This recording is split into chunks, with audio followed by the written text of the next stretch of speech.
किसी को मिर्ची वड़ा पसंद है तो किसी को समोसा। अगर दोनों ही डिश का मजा एक डिश में मिल जाए और एक हेल्दी सी स्टफिंग के साथ में, तो कहने ही क्या। कैसे मेरे स्वाद के मित्रों, मैं शेफ भूपी आपका स्वागत करता हूं अपनी ऑनेस्ट किचन में।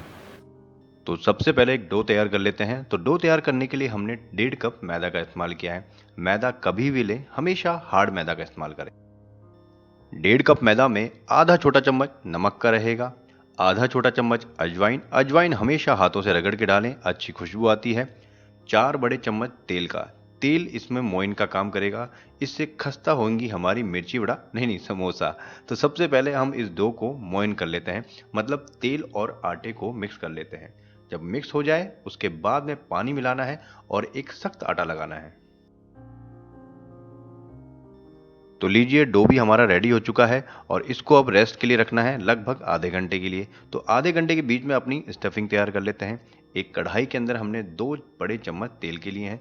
तेल को अच्छी तरह से गर्म करने के बाद हल्का ठंडा किया है और एक छोटा चम्मच हमने सौंफ का डाला है। देखिए, टेम्परेचर बहुत ज़्यादा गर्म नहीं होना चाहिए। उसके बाद में आधा छोटा चम्मच हमने जीरा डाला है।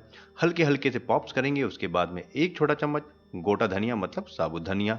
उसके बाद में आधा छोटा चम्मच हमने हींग का इस्तेमाल किया है। टेम्परेचर डाउन है अभी भी। उसके बाद में अदरक जाएगा 1 इंच, फाइनली चॉप किया हुआ है। आप चाहें तो कद्दूकस कर सकते हैं। 2 हरी मिर्च चॉप की हुई है, ये भी डाल दीजिए और बिल्कुल धीमी धीमी आंच पे इसको सिकने दीजिए। इस मसाले को ज़्यादा स्टिर करके इधर उधर फैलाना नहीं है, बस जिस हिस्से में तेल है वहीं पे धीमी धीमी आंच पे भुनने दीजिए।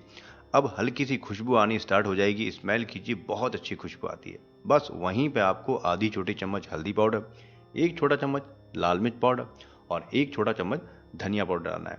और इसको मुश्किल से 10-12 सेकंड, ज़्यादा नहीं, क्योंकि सूखे मसाले हैं, बहुत जल्दी जल्दी जल जाते हैं। उसी टाइम हमने फ्रेश कटी हुई मेथी डाल दी है। अगर आपके पास फ्रेश कटी हुई मेथी ना हो तो कसूरी मेथी को गर्म पानी में डालिए, उसको निचोड़िए और यहाँ पे पका लीजिए।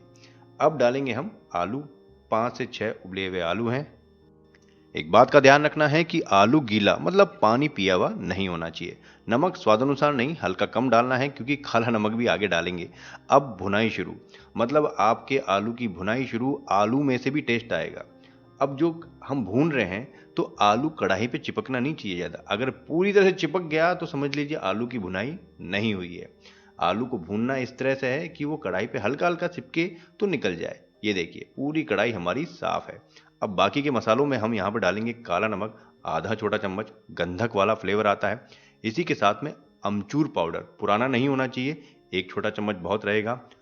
गरम मसाला 1 छोटा चम्मच, धनिया श्रद्धानुसार। अब सभी चीज़ों को अच्छी तरह से मिक्स कर लीजिए।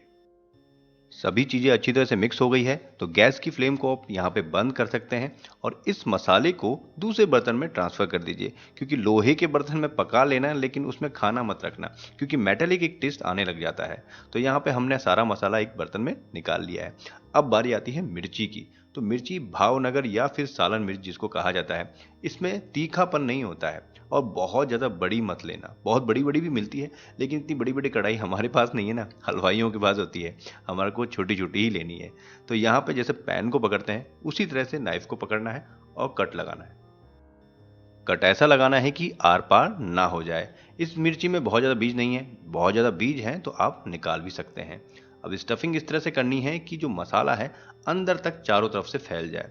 लेकिन जो इसका मिर्ची का मुंह है, जो हमने जहाँ से कट लगाया है, बहुत ज़्यादा चौड़ा नहीं होना चाहिए, क्योंकि जब हम इसको रैप करेंगे तो ये खुलने की संभावनाएं हो जाएंगी। तो इसको इस तरह से भरना है कि इसका मुंह बहुत बड़ा ना हो। ये देखिए, इसी तरह से हमको सारी मिर्ची भर लेनी है।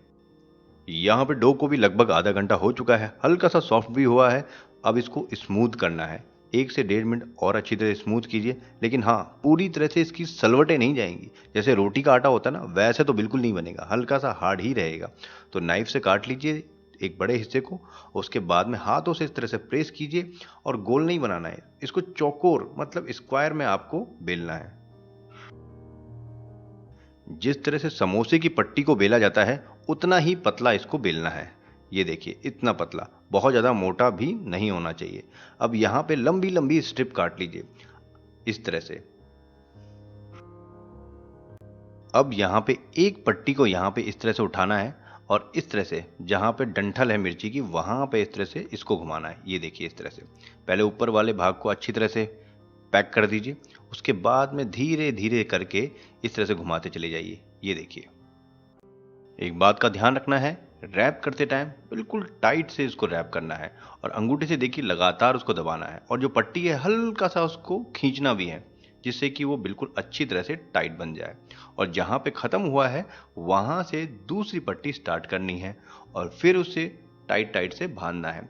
ओवरलैप पूरी तरह से नहीं करना है, हल्का हल्का करना है और 1 से 2 पट्टी के अंदर ही इसको ख़त्म करना है। बहुत ज़्यादा पट्टी भी नहीं लगनी चाहिए। उसके बाद में अपने हाथों से इसको अच्छी तरह से दबा दीजिए, जिससे ये पट्टी ना खुले फ्राई करते टाइम। ये देखिए इस तरह से। सभी मिर्चियों को इसी तरह से हमको रैप करना है और गीले कपड़े के नीचे रख देना है। अब बारी आती है इसको फ्राई करने की। तो जब भी फ्राई करें तो एक बार तेल का टेम्परेचर देख लें, मीडियम टू हाई होना चाहिए फ्राई करते टाइम। उसी टाइम सारी डालनी है, हल्का हल्का हाथों से प्रेस करके डालिए। कई बार क्या उसका जो रैप होता है वो निकल जाता है। तो यहाँ पे हाई हीट पे हमने डाली है और जैसे ही मिर्ची सारी डल गई उसके बाद में टेम्परेचर को मीडियम टू लो कर दीजिए। जैसे ही हम मिर्ची को गर्म तेल में डालते हैं उसके जॉइंट सारे आपस में चिपक जाते हैं, जिससे वो खुले नहीं। लेकिन हाई हीट पे पकाएंगे तो सारा मैदा कच्चा रह जाएगा। अब इसकी टेम्परेचर को लो कर दीजिए या मीडियम कर दीजिए, जिससे कि धीमी धीमी आंच पर अच्छी तरह से ये पक जाए। और जैसे जैसे इसका कलर हार्ड होता चला जाएगा, मतलब सुनहरा होता चला जाएगा, टेम्परेचर को बढ़ाते चले जाइए। मिर्ची को फ्राई होने में लगभग 6 से 7 मिनट लग ही जाते हैं। और ये देखिए बहुत अच्छा कलर आ चुका है। तो अब इनको फटाफट से निकाल लेते हैं। अब बारी आती है इसके नाम की। तो नाम आप बताइए कि इसका नाम क्या होना चाहिए। मिर्ची वड़ा बोलें या मिर्ची समोसा बोलें या फिर विलायती समोसा बोलें या फिर डिजाइनर मिर्ची समोसा बोलें, जो मन में आए आप कह सकते हैं। कमेंट बॉक्स में नाम बताइए कि आप इसका क्या नाम रखते। और सबसे अच्छी बात पता है क्या है, कि इसकी जो बाहर की शैल है ना, वो हमेशा क्रिस्पी रहती है, क्योंकि वो डायरेक्ट आलू से टच नहीं होती है। ये देखिए, तो आप इसको हमेशा क्रिस्पी ही पाएंगे, चाहे आप आधे घंटे बाद खाएं चाहे 10 घंटे बाद खाएं। ठंडे भी आपको अच्छी ही लगेगी। तो कैसी लगी आपको ये रेसिपी जरूर बताना दोस्तों। अच्छी लगे तो लाइक करना। फिर मिलते हैं नई रेसिपी के साथ में। जय हिंद, अपना ध्यान रखना।